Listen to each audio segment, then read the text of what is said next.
Assalamualaikum warahmatullahi wabarakatuh. Bertemu kembali dengan saya, Ibu Siti Tienti Wahyuni Nasution, Magister Pemikiran Islam dalam bidang studi Sosiologi di SMA Islam An-Nizam, Medan. Apa kabar anak-anak? Semoga semua dalam keadaan sehat walafiat, tetap semangat belajar sosiologi. Karena sosiologi wonderful. Bentuk dan jenis partisipasi masyarakat.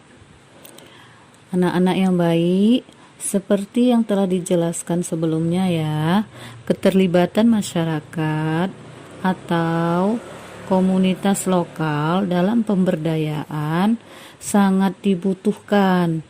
Keterlibatan atau partisipasi masyarakat dalam pemberdayaan ini ada berbagai bentuk. Beberapa bentuk partisipasi masyarakat terhadap pemberdayaan komunitas masyarakat adalah sebagai berikut.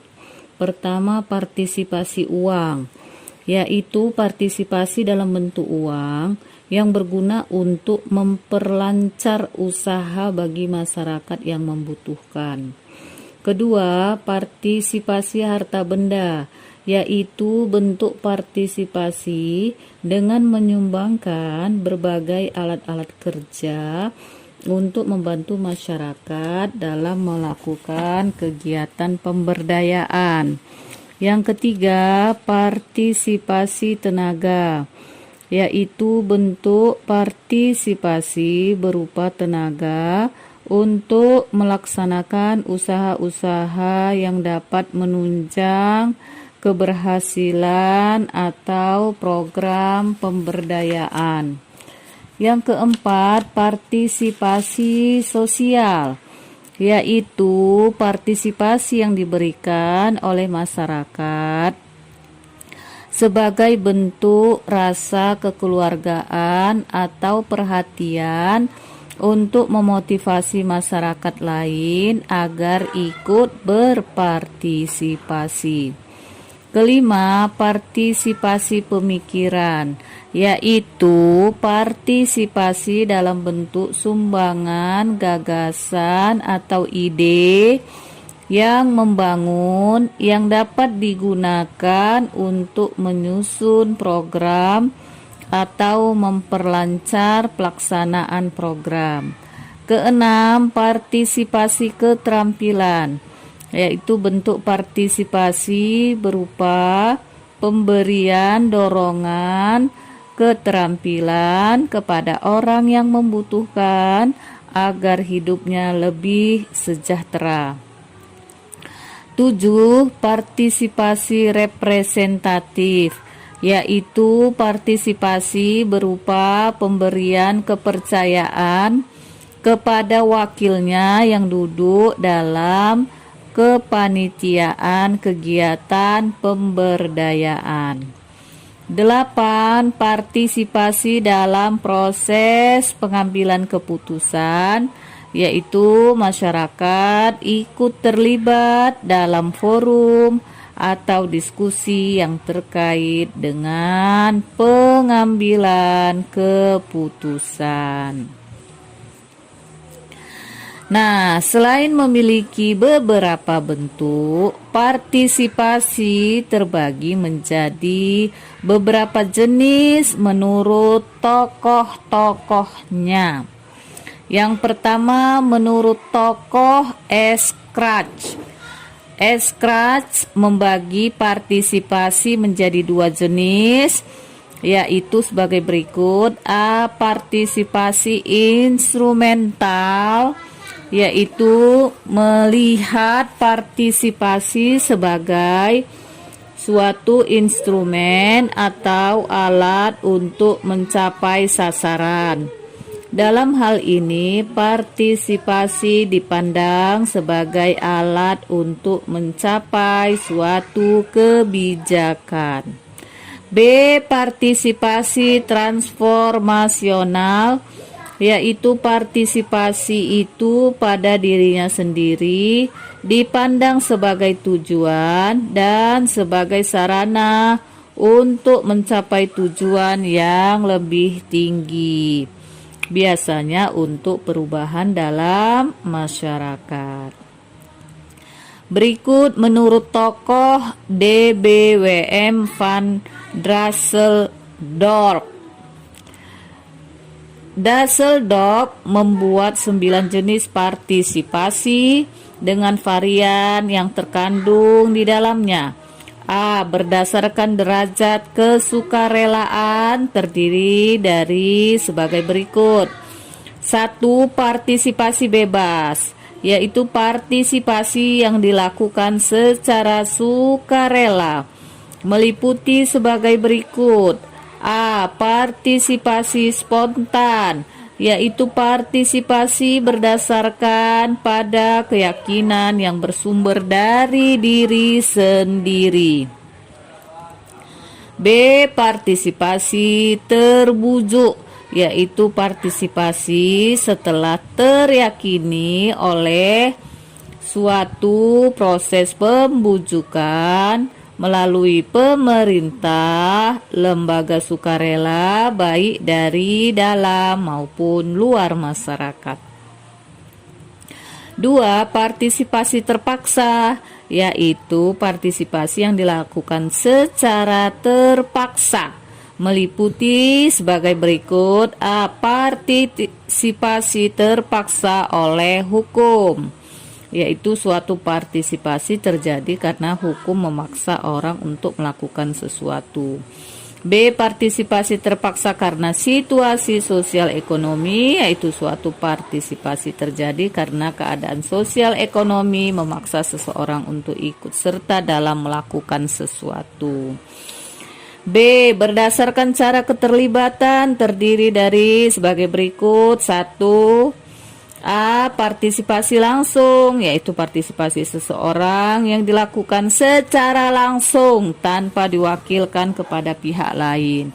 B. Partisipasi tidak langsung, yaitu partisipasi yang dilakukan melalui pendelegasian kepada pihak lain.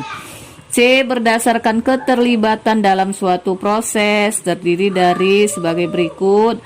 A. Partisipasi lengkap, yaitu partisipasi yang dilakukan pada semua proses yang ada.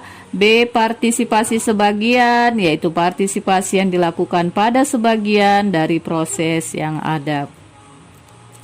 D. Berdasarkan tingkatan pengorganisasian terdiri dari sebagai berikut. A. Partisipasi terorganisir, yaitu partisipasi yang dilakukan oleh suatu struktur organisasi yang cenderung formal dalam melakukan suatu kegiatan terutama publik.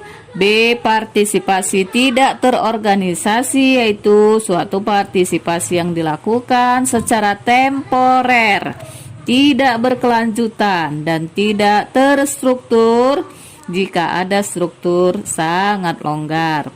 E. Berdasarkan intensitas dan frekuensi kegiatan terdiri dari sebagai berikut. A. Partisipasi intensif, yaitu menunjuk pada suatu derajat frekuensi tinggi dari aktivitas partisipasi. B. Partisipasi ekstensif, yaitu suatu bentuk partisipasi di mana derajat frekuensinya lebih rendah. F. Berdasarkan lingkup liputan kegiatan terdiri dari sebagai berikut. A. Partisipasi tidak terbatas, yaitu menunjuk pada suatu partisipasi yang berkaitan pada hampir seluruh aspek kehidupan serta aspek lingkungan fisik dan kehidupan. B. Partisipasi terbatas, yaitu suatu partisipasi yang dilakukan pada sebagian aspek kehidupan. G. Berdasarkan efektivitas terdiri dari sebagai berikut. A. Partisipasi efektif, yaitu menunjuk pada suatu antisipasi di mana semua tujuan dan sasaran yang ditetapkan dapat diraih sesuai yang diharapkan. B. Partisipasi tidak efektif, yaitu suatu partisipasi di mana Hanya sebagian tujuan dan sasaran yang ditetapkan dapat diraih atau tidak satu pun bisa dicapai. H. Berdasarkan siapa yang terlibat, mencakup anggota masyarakat setempat, pegawai pemerintahan, orang luar, atau wakil masyarakat terpilih.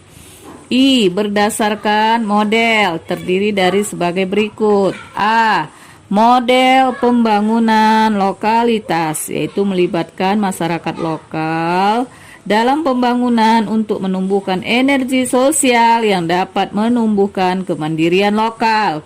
B. Model perencanaan sosial, yaitu melibatkan orang sehingga kebutuhan program sesuai dengan orang yang dilibatkan, biasanya dalam bentuk kemitraan. C. Model aksi sosial, yaitu melibatkan orang sehingga terjadi transformasi hubungan kekuasaan dan akses terhadap sumber terkait dengan orang yang dilibatkan.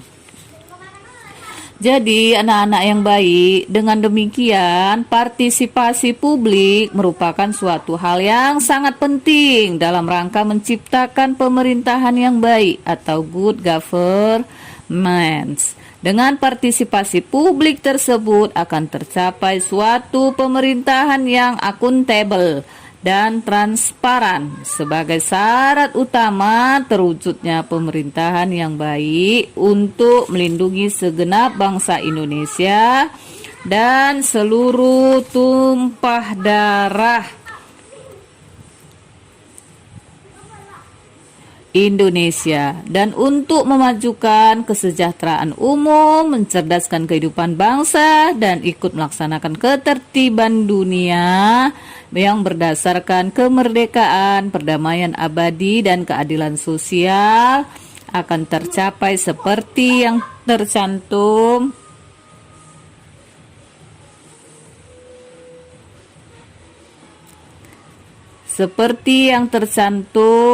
atau yang terdapat dalam pembukaan Undang-Undang Dasar Negara Republik Indonesia tahun 1945 alinea keempat. Demikianlah bahan ajar kita pada hari ini. Semoga bermanfaat untuk kita.